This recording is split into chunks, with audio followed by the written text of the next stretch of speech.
안녕하세요. 굿모닝 밥상 시청자 여러분. 저는 취미전도사 김향숙입니다. 어제는 잘 주무셨는지요? 열대야가 기승을 부리네요. 코로나도 다시 고개를 들고 있다고 하고요. 곧 지나갈 현상이니 큰 가슴 활짝 열고 적당한 운동과 긍정적인 마인드로 새로운 하루를 시작하시길 바랍니다. 오늘은 앞에 있는 이 아크릴화 그리는 노하우들을 소개해 드리려고요. 이 그림을 몇 년 전 카드로도 제작했는데 더 좋은 날이라는 카페에 가니까 이 카드가 걸려 있어서 너무 반가웠습니다.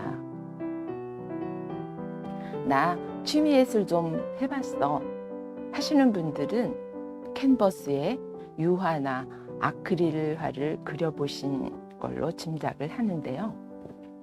취미 미술이 대중화되면서 그림 그리기에 대한 어려움이 조금은 해소된 것 같아요.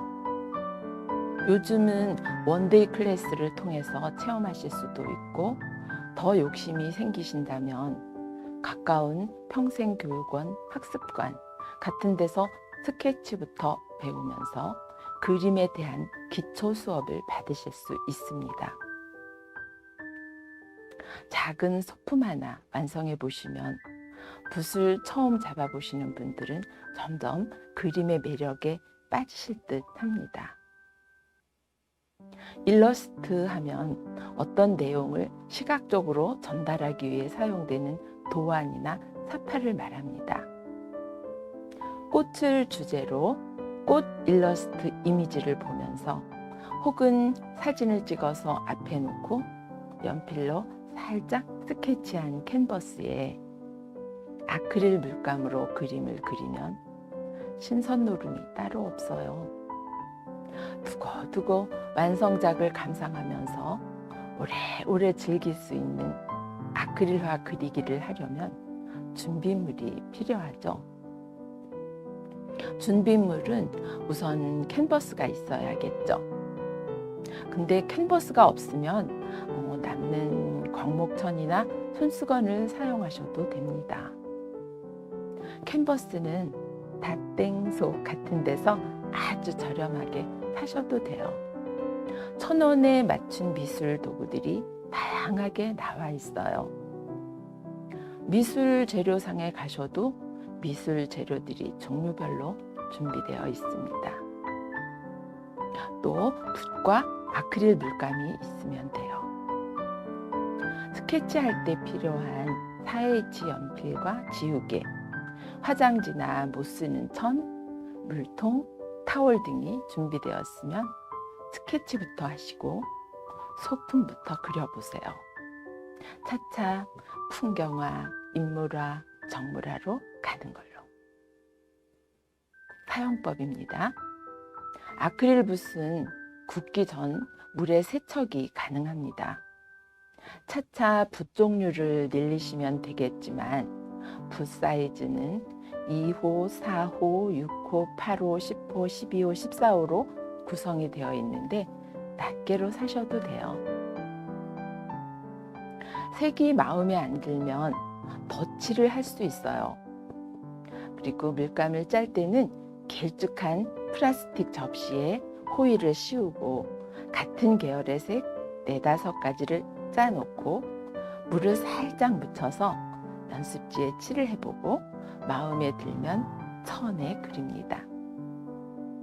물이 너무 많다 싶으면 타올에 톡톡 두드려서 물 조절을 해주는 게 좋아요.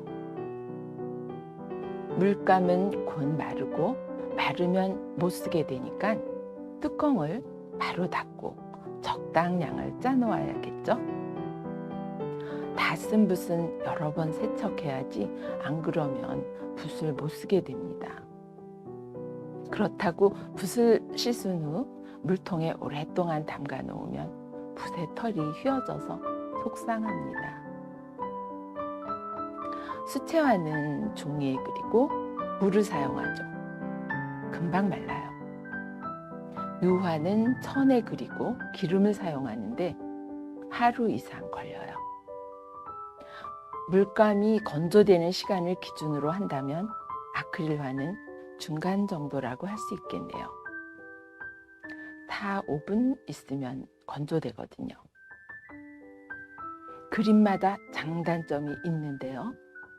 오랫동안 감상하려면 수채화보다는 혼색도 잘 되면서 색이 바래지지 않고 방수도 되는 아크릴화를 추천합니다. 부착력이 강하니 나무, 컵에도 그릴 수 있고 벽이나 플라스틱에도 그리거든요. 미리 젯소칠을 하면 쓱쓱 싹싹 붓 가는 대로 잘 그려져요. 기법으로 톱밥을 섞어 질감을 주기도 해요. 두껍게 발라 입체성을 표현하기도 하죠. 번지기 기법, 텍스처 기법, 점묘법, 에어브러싱 기법 등이 존재합니다. 1960년대 아크릴 물감이 나오기 전에는 유화로 그렸는데 명화를 보면 수백 년이 지나도 변함이 없습니다. 고흐의 명화, 별이 빛나는 밤에를 보면 밤하늘의 무한함이 느껴지지요. 별이 움직이는 것 같지 않나요? 고흐는 이 작품에 대해서 오늘 아침 해가 뜨기 전에 창문을 통해서 아무것도 없고 샛별밖에 없는 시골을 보았다 라고 말했다고 합니다. 고흐는 사실주의에서 벗어난 예술, 즉 생각과 감정의 예술을 추구하려고 했던 화가였습니다. 혁신주의라고 합니다. 네덜란드 출신인 고흐가 1888년에 잠시 살았던 프랑스의 아르시가 고흐 때문에 먹고 산다고 하죠. 여행자들이 몰리는 거예요. 이 불세출의 화가는 세계에서 가장 비싼 그림의 작가입니다. 그의 그림을 다 판다면 150조 원이 될 거라고 하네요. 유명하지는 않더라도 그림을 그리면서 일상에 생기가 생길 수 있어요. 동경하는 세계가 누구에게나 있을 겁니다. 하늘을 날고 싶다고요? 그걸 그림으로 표현하면서 힐링을 하는 거죠. 그리운 사람이 있다면 그림으로 얼굴을 표현하면서 삼키시는 거죠. 얼굴을 쓸고 가는 바람의 시원함이 가진 게 없어도 선물처럼 행복할 수 있습니다. 이제 그림 속에서 자신만의 화풍으로 세상의 주인공이 되어 자유와 행복을 만끽해 보실까요? 응원합니다. 저는 다음 시간에도 삶의 활력소가 되는 유익한 취미 생활을 소개해 드리겠습니다. 안녕히 계세요. 감사합니다.